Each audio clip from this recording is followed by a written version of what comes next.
Hello everyone, welcome to the live show today, the live broadcast here with our coverage of Donald Trump to sign the first Immigration Act. I think the broadcast has started as far as I'm aware. Yeah. So Donald Trump is set to sign this first Immigration Act. Just thought I'd bring this to you today to show you what's going on. This is apparently it's the first bill that Trump will sign. It's called the Laken Riley Act, and President Donald Trump is poised to sign the first bill of his new administration, and is named after a slain Georgia nursing student whose name became a rallying cry during his White House campaign. If signed into law, the Laken Riley Act would require the detention of unauthorized immigrants accused of theft and violent crimes. The bill won bipartisan support in both the House and the Senate. And then it just goes on to give the two sides of what people think about it. Of course, there's always an opposing side who have concerns, and the side that thinks it's good. So I thought I would bring this to you live and show you, especially since this is the first bill that has been signed and has to do with the topic of immigration. We'll have to wait and see what's said. This is live in Washington, D.C. So this is the first one. And as per usual, always lay out here that a few people don't always kind of understand, but we show these live broadcasts to give you updates on what's going on. It doesn't mean that it's anything we're saying of any point here is our opinions. We're just showing you what is going on for the interest of people who want to be informed about things that are developing on the world stage. So welcome everyone, welcome to the live. Thank you for joining us. There's some fancy music playing in the background. Not entirely sure if it's copyright or not, which is always our issue on here, but kind of sounds like hotel music, piano and jazz. So yeah, welcome. Please do like the live show, the live broadcast. It helps the more people to see the video. If you could give us a like, that would be really helpful. Welcome everyone to the live chat. It's good to see you all. Thank you to all the members for all your support in keeping this content going. Really thankful for your help to help us cover the overheads, and please do subscribe to the channel if you haven't already. If you want to get updates when we go live, click the notification bell to all notifications. So we're just waiting for, I assume, Donald Trump to come out and give this update speech here. With this breaking news with the this Immigration Act, the first bill signed into law.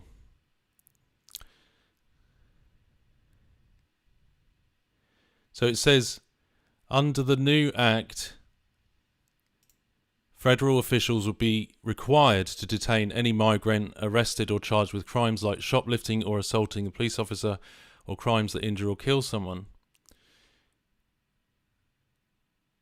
Senator Katie Britt said, if you come into this country illegally and you commit a crime, you should not be free to roam the streets of this nation. The bill also empowers state attorneys general to sue the federal government for harm caused by failures or decisions in immigration enforcement that harm states or people.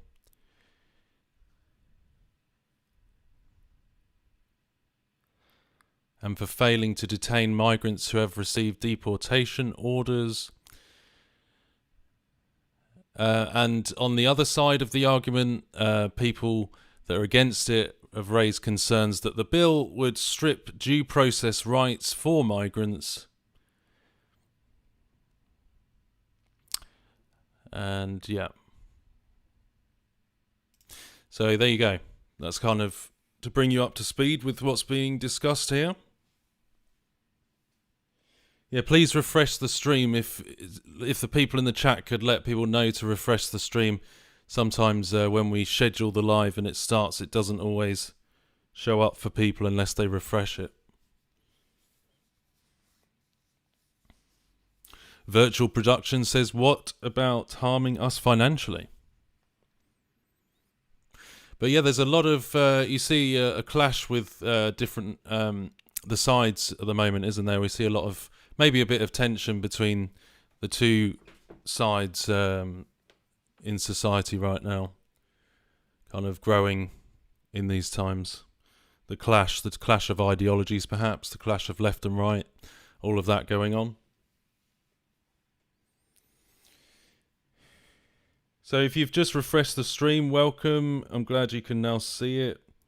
Please do give us a like on the stream before this starts. It really helps more people to see it, the algorithms and everything. So I'm going to put that at the top. And share it with anyone you might think is interested.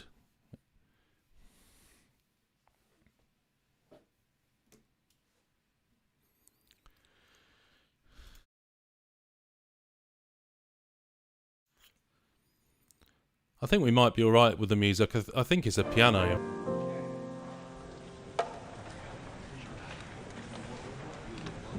Also, you change the quality of the stream. Oh, blimey. Change the quality of stream to 1080p if it's low quality. Sometimes you have to click the cog. Of the United States. There's the music there. Oh, that's quite an entrance. Wow. Louis Armstrong, that's it, yeah. He sang What a Wonderful World. I've not seen an entrance like that before. Anyone from America? I've not seen that.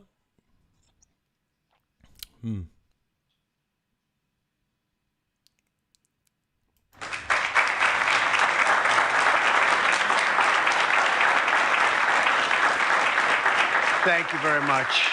Please, thank you very much. Before we begin, I want to provide a brief report on the unprecedented success our country has been witnessing in recent weeks. Since even before the election, we've been making extraordinary progress. The American people gave us a clear mandate to save our country, and we won all 7 swing states by large margins, historic. Very importantly, we won the popular vote by millions and millions of votes.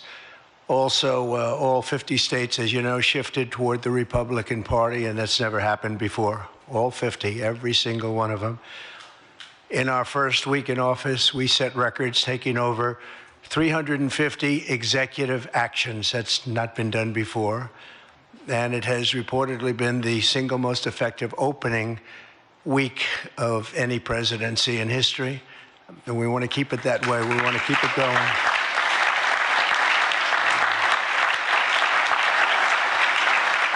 We want to keep it going. We've broken from decades of failed Washington policies and restored common sense and sanity to our government. We've unleashed American energy, and we've already achieved record low illegal immigration. As you see, there's nobody trying to get in. And that's what we've been waiting for a long time, and gotten woke ideologies out of our government and out of our military. The water has now begun flowing in California as we continue to increase the flow in coming days. Nobody's seen anything like that. And I've also taken strong action to regain control of the Washington bureaucracy. Just for clarification purposes, because it was incorrectly reported yesterday, we have informed the federal workforce, which they've looked to do for many years, that if they're working for the federal government, they must show up to the office on time and on schedule. We don't want them.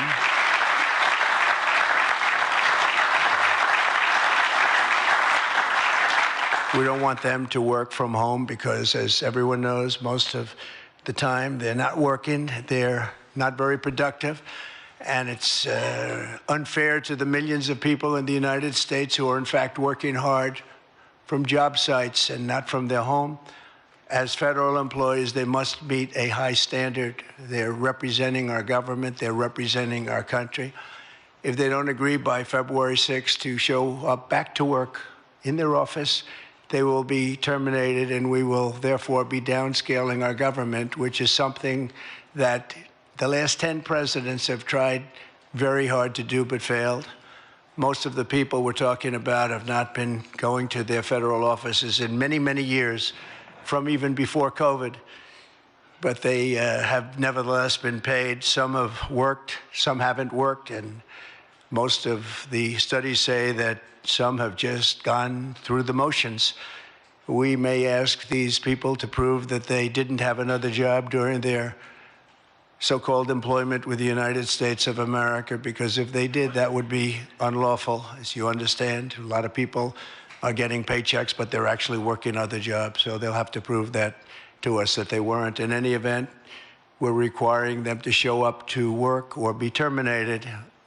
We think a very substantial number of people will not show up to work, and therefore our government will get smaller and more efficient, and that's what we've been looking to do for many, many decades, frankly.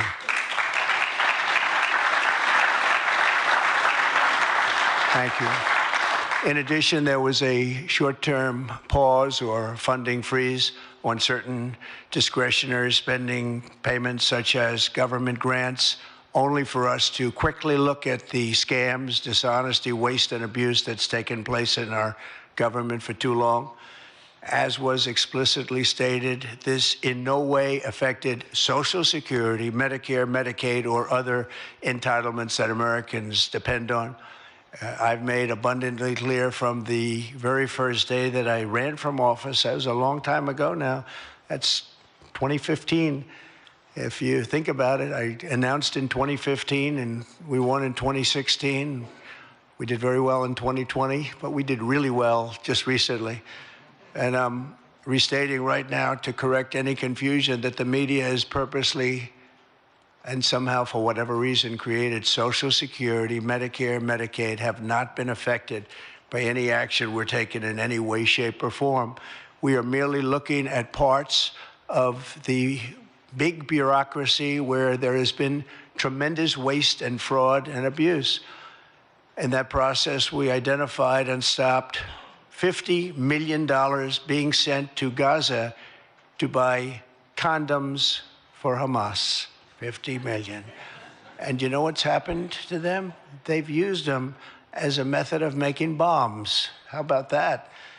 We stopped an attempt to make an illicit payment for illegal alien resettlement. We canceled $181 million in DEI training contracts. This is just for the training of people in DEI, which has been terminated and completely terminated. And we paused $1.7 billion in unauthorized payments to foreign organizations, including stopping more than $40 million that was on its way out the door to the very corrupt World Health Organization, which has not done its job and not done it properly. We also...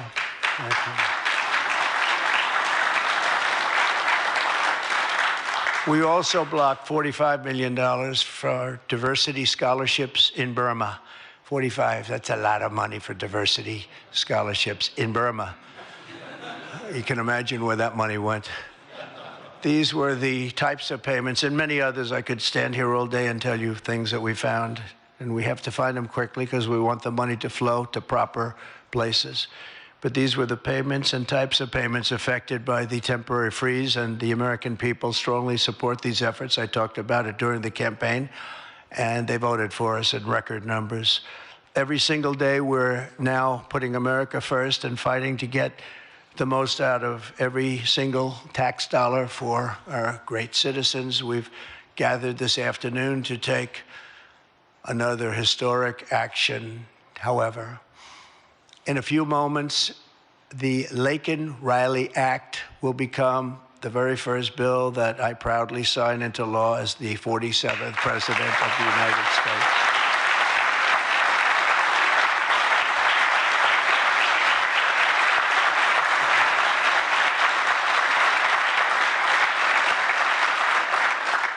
Laken was a brilliant and beautiful 22-year-old nursing student from Georgia, the best in her class. She was always the best. They would say, Laken, how do you do this? And what do you do? They were always asking her questions. She was respected by everybody, even her teachers. They respected her so much. From the time she was in first grade, Laken knew she wanted to spend her time caring for others. That's what she did. To her friends and classmates, she was a light of warmth and kindness in every single room. To her parents and family, she was everything in the world. They've had a miserable period of time. Just after 9 a.m. last February 22nd, Laken went out for a jog on the campus of the University of Georgia, but she was just never returned. She never came back, did she, huh? Parents are here, sister, all of her relatives. While on her run, Laken was attacked, viciously assaulted, beaten, brutalized, and murdered by an illegal alien gang member who was set loose into our country by the last administration. We are deeply honored to be joined today by Laken's parents, Allison and John, and her sister, Lauren. Thank you very much. Thank you.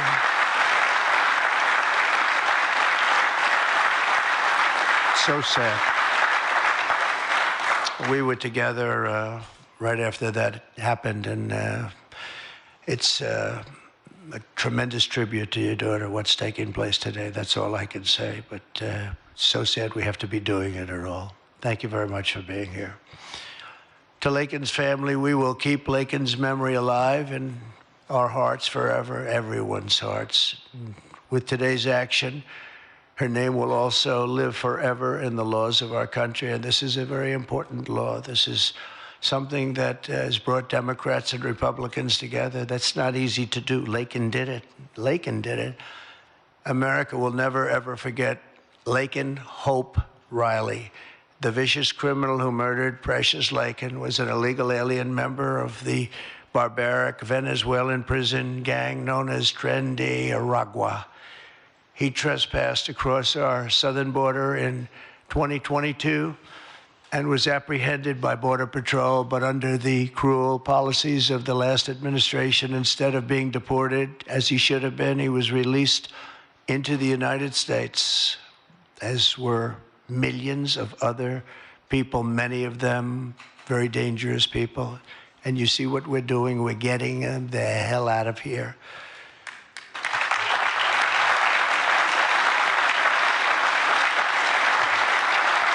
He was soon arrested again in New York City on charges of endangering a child, but because of New York City's deadly sanctuary policies, as we have in California and many other places, which we're going to end them, he was released again to reoffend. The Biden administration then provided this illegal alien criminal with a free, taxpayer-funded flight from New York to Georgia, where he was arrested yet again, constantly, this time for stealing from a Walmart along with his gang member brother, who was a bad one. Only after being released a third time by the U.S. law enforcement did this cold-blooded criminal go out in that fateful morning hunting for women on whom to prey. That's what he did. He hunted. It was like a hunter. I'm going to show him who the hunter is. This horrific atrocity should never have been allowed to happen. And as president, I'm fighting every single day to ensure that such a tragedy never happens again. We don't want this to happen.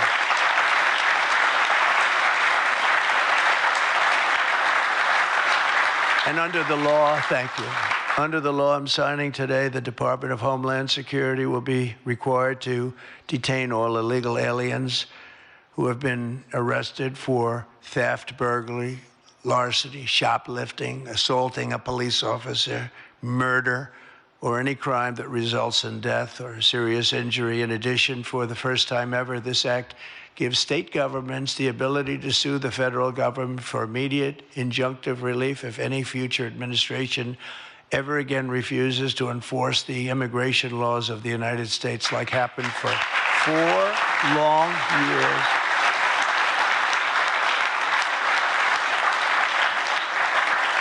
And that was happening for 4 long years, frightful years. amazing. You'd say, how can people do this? How can they allow this to happen? How can they allow criminals to pour into our country and then try and defend it? And they're still trying to defend it, but they can't. That's why I'm here instead of somebody else, actually. It's the biggest reason. I believe it's the single biggest reason. Inflation was horrible. Many things were horrible during that administration. When you look at what took place in Afghanistan, the way they got out, not that they got out, but the way so many things were horrible. But to me, this was the worst of all. It's a landmark law that we're doing today. It's going to save countless innocent American lives. I want to thank every House Republican, every Senate Republican, as well as the 12 Senate Democrats and the 48 House Democrats who voted to pass this vitally important bill, and many of them are with us today, and I really do appreciate it. And I very much especially appreciate the bipartisan support. The Democrats, really a big percentage of them came through, and plenty of them wanted to. They probably felt they couldn't, but they really wanted to. That they don't understand that would have made them a lot more popular, would have made them a lot better with their people. The ones that didn't are going to be, they're going to be sorry, because the people are not going to forget that they wouldn't sign. This is a perfect, incredible tribute to an unbelievable young lady. We're joined today by many great supporters of our new strong border policies, and they are indeed strong, including Vice President Vance, thank you, JD, the Secretary Scott Bessent, who just got approved, by the way. Where's Scott? He just got approved. Scott, I'm very impressed. Got a lot of Democrat votes, too. He got a lot of Democrat votes. That's great. I don't know, is that a good thing or a bad thing? I'll have to think about that.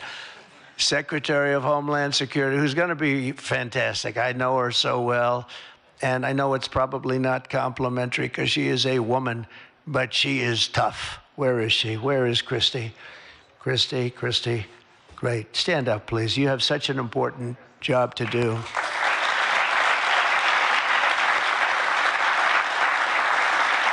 Really great. Thank you very much. And don't let that look fool you. That look is, she's tough, and she cannot stand what she's having to sit here and even listen to this today. Another one who's done a job like nobody that I've seen in a long time, Tom Homan. He's my friend, but he is something special. He's something special. Great. And Tom and Christy, the numbers are unbelievable. What's happened? It's like just shut down. Nobody thought that was even possible. It's just shut down. They showed an area that a year ago had thousands and thousands of people rushing into our country. And today there was nobody there. It was like a beautiful sight. And also Senate Majority Whip John Barrasso. Great guy, great guy. Thank you, John. And I also want to thank the bill sponsors, Senator Katie Britt. Katie, thank you, Katie. And Congressman Mike Collins. And Mike, you were fantastic from Georgia. He took this. He loves his state, and he took this very personally. So it's thank you very much, Mike. As well as Senate Judiciary Committee Chairman Chuck Grassley. Chuck is here someplace. Chuck, thank you very much. You look great. And House Judiciary Committee Chairman Jim Jordan, who's a special guy, special man. And House Homeland Security Committee Chairman Mark Green. Thank you very much. Thank you, Mark. And we have many other congressmen and senators, but I'm not going to introduce, because this is about your daughter. This is about something that's so important, and we're going to just go along. Thank you also. We have to say Burt Jones is in the room, and Burt is your lieutenant governor, and he was on this like you wouldn't believe. Thank you very much. I see you sitting there. Thank you very much. So we have state, local officials, we have law enforcement organizations, we have everybody. Most of them are in the room or represented in the room, and they're incredible people, and I've never seen them come together like they have for this. I've done many of these, not of this kind, but different bills, different passages having to do with many different things, from homeland security to inner security to taxes to 50 different items. I've never seen such support as you have today and as your great daughter has today. So I've never seen anything like it. And we have to thank your daughter for that, because she's going to save a lot of lives. She's going to be responsible for saving a lot of lives. So I'd like to just say to the Angel families, I've been with them and they've been with me from 2015 when I first got this crazy idea in my head to run for president because we can do better as a country. I want to thank so many of the people that are here that have been the angel moms, and we call them angel moms, but they're angel families, fathers and sons and daughters, but they've suffered tremendously like you have for no reason whatsoever. I want to thank Alexis Nungari, the mother of 12-year-old Jocelyn Nungari, murdered last summer by 2 illegal alien gang members released into the United States by Joe Biden's open border stupid policies. And thank you very much, Alexis. I want to thank you very much. We had an amazing trip, and it was really special to meet you and your family. Appreciate it very much. So sad we have to be here, frankly. And Jocelyn, as you know, is in our hearts, as she was then. It was an amazing day we had, a great day. But it was a day of celebration of somebody that unfortunately won't be with us. But she is with us now, you know that. Here also is Patty Morin, the mother of Rachel Morin, killed 2 years ago by an illegal alien who was let into our country by the last administration's ridiculous, weak policies. Open border, can you imagine? When I heard open border, I said, oh, that's terrible. They're going to release their prisons all over the world. They're going to release their prisons into our country. That's exactly what happened. Patty is joined by Rachel's brother, Michael, Rachel's daughter, Clementine, and sister-in-law, Shannon. Thank you all for being here. We appreciate it very much. Thank you very much. Thank you. With us as well is the loving family of Kayla Hamilton, a 20-year-old girl murdered in July 2022 by the MS-13 illegal alien gang member who is violent, vicious, and they knew it, and they didn't do anything about it. And I want to thank you to Kayla's mother, Tammy, and her grandmother, Kathy, and her stepfather, Jeremiah, very much. And finally, I want to thank others who have also suffered this horrible scourge that goes on with young people being killed, and other people too, but young people, largely young people being killed. Thank you to Scott Root, the father of Sarah Root, killed at 21 years of age. Think of that, 21, by an illegal alien. Shouldn't have been in our country, would have never been in our country if we were here. What a sad thing. To each of these angel families, we love you and we stand in awe of your courage and your strength. It's the toughest thing anybody has to go through. Many of the angel families here today were betrayed by the last administration, and with its heartless and foolish and really very, very arrogant and very, very dumb policies that aren't even believable when you talk about common sense. I say we're the party of common sense, but the Democrats also, they have plenty of common sense, and that's why so many are here today and so many supported what we're doing. The very government that was supposed to protect their daughters instead opened our borders and transported the world's most dangerous criminals straight into their communities. They came from prisons and jails and insane asylums and mental institutions from all over the world, not just South America. People think South America. They come from all over the world. They come from every continent. And they came here by plane, and they were loaded onto buses, and they were driven right up to our border, and they drove right through the border, and nobody even said a word to them. And in those buses and those cars and those trucks were some of the meanest criminals anywhere in the world. As of last September, 425,000 illegal alien criminals were roaming free, including 13,099 convicted illegal alien murderers, of which about almost 50% killed more than one person, and they were roaming all over the country in our farms, in our cities. Under the Trump administration, we're moving with urgency and speed to get these vicious and violent criminals the hell out of our country and to restore law and order to our suburbs, our cities, and our towns. And we're going to do it with Tom and with Christy and with all of the people that are working so hard on this. This week, compared to a comparable time a year ago, think of this, the number of illegal border crossers has already fallen by more than 100%. And because the election was coming, they started getting a little bit tougher on the border. They tried to follow our policies, and they did much better, but it still was horrible. The numbers were still horrible, so that's 100% over those. They only did it because of the election, so they knew what they were doing was wrong. And those who do cross the border, and you're seeing that every time, all you have to do is turn on your television set or pick up a newspaper, or read any form of new media, because we have a lot of new media today, fortunately, that's letting the word get out. But they're watching these people be captured and removed from our country. ICE arrests have risen by 15 times in just a short period. And over the past 8 days, the heroes of ICE and Border Patrol, we can never forget Border Patrol. Those people, I've gotten to know so many of them. Our border czar, as you remember, never went to the border and never made a phone call. She was the border czar. She never made one phone call. They went to the heads of the border. They went to the heads of ICE. Did you ever get a call? No. And she admitted she never made one call, but she was the border czar. And that's exactly what our border was all about. The heroes of ICE have arrested thousands and thousands of illegal alien criminals, including hundreds of gang members, traffickers, child predators, terrorists, and murderers. For the first time in history, we're loading dangerous and illegal aliens into military aircraft and flying them back to the places from which they came. You probably read about Colombia 2 days ago. They said, no, we're not taking them. I said, we're going to take them. You're going to take them. You're going to like it, too. You're going to take them.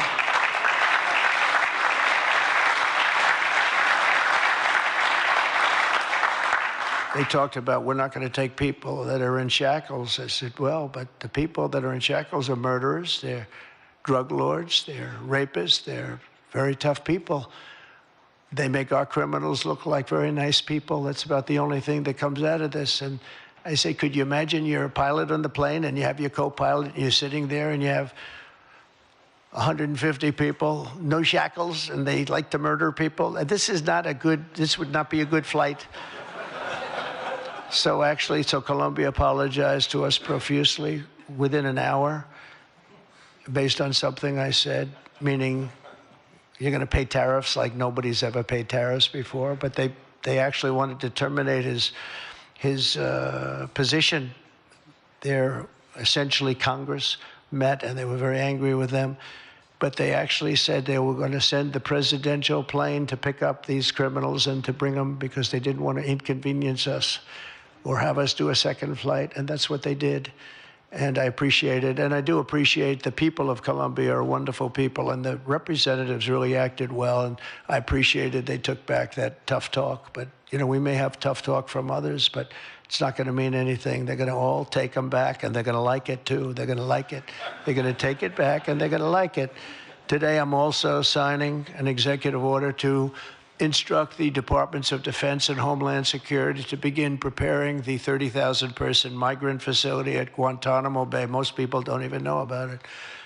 We have 30,000 beds in Guantanamo to detain the worst criminal illegal aliens threatening the American people. Some of them are so bad we don't even trust the countries to hold them because we don't want them coming back, so we're going to send them out to Guantanamo. This will double our capacity immediately, right? And that's a tough place to get out of. Today's signings bring us one step closer to eradicating the scourge of migrant crime in our communities once and for all. And it was just it's just an unforced error that we even have to be doing this. Now we need Congress to provide full funding for the complete and total restoration of our sovereign borders, as well as financial support to remove record numbers of illegal aliens. And these are illegal alien killers, criminals at levels that nobody's ever seen before. And you would have known that, and you were there when I said it. I said everybody that's bad is going to be thrown. If you look at Venezuela, Venezuela's crime is down 77% because they've taken their gang members, their prisoners, their drug dealers, their drug lords. They've shipped them all into the United States. Many other countries, their crime is way down, and our crime is not doing well. But we're going to have it do really well very soon, and we're shipping all these people back where they came from. And now, before I sign the Laken Riley Act into law, I would like to ask Laken's really incredible mother, who I've gotten to know, a very sad day. I got to know her. But this is an amazing tribute to an amazing young person. And if you could come up, Allison, and say a few words, that would be great. Thank you very much.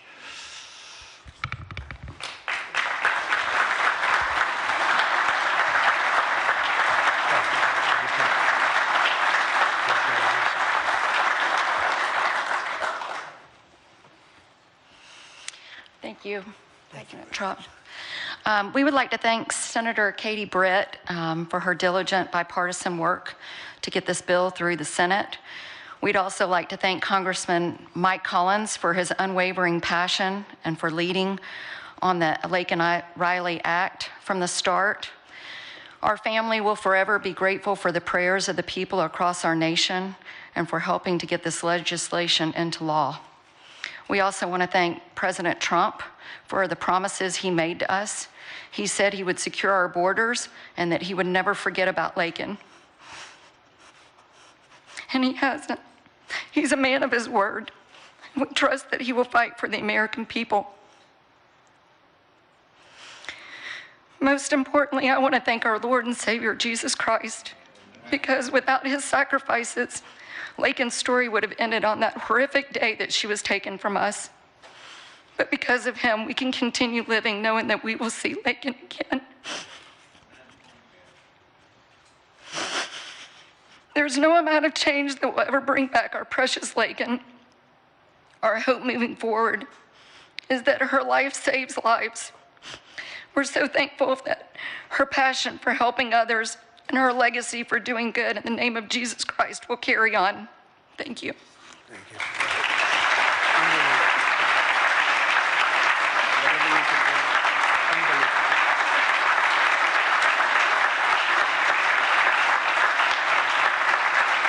Come on, why don't you stand right behind me? Stand right over here.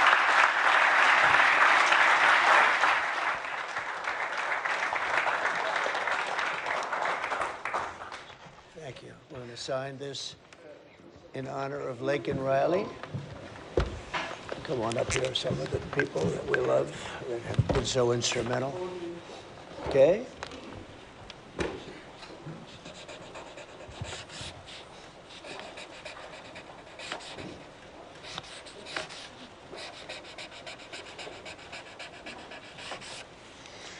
Okay. Honor of Laken.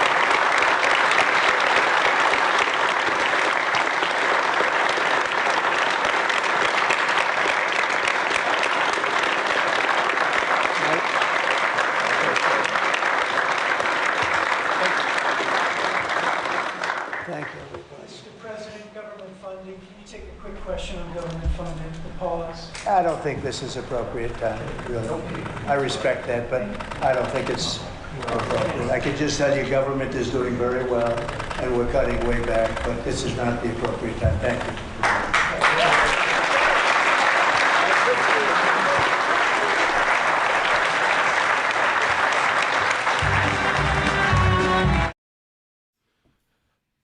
There you go. So that was the live coverage there of this signing the first act on the immigration, and I just really wanted to mention also, because I think it's important to at times, just that as we see this things unfold in this world, just to remember that we have a hope beyond it. You know, even if things get complicated, complex, and difficult in the times we live, it's good to remember that we have a hope that transcends anything, and we can live in that day by day, that joy in our heart, you know. Even if things are difficult, you can still have joy in your heart. So I think it's important to reflect on that and remember that at times, and that this world is not the end either. So, yeah, anyway, that was the coverage of this speech, and again, these broadcasts are neutral in terms of the journalistic side. You know, the main channel has different videos that are more direct on discussion about certain the time. Well, at least the times we're in. So, you know, these broadcasts are just to show you what's kind of going on in the world. to see it happen. And, you know, try in recent times to have that balance between being respectful of who God puts in positions in this world, but also at the same time to be discerning and to stick by the Bible. So trying to get that balance, really, it's sometimes a fine line to walk down, isn't it? But anyway, so this is the coverage of today. Please be aware of what's going on in the world and the social trajectories, especially. Be sober, be vigilant in these times, and be careful of just being aware of what's going on, really. So, yeah, that's what I wanted to show you. I'm going to work on a video tonight and another podcast coming in a couple of days. So, thanks everyone for watching, and take care.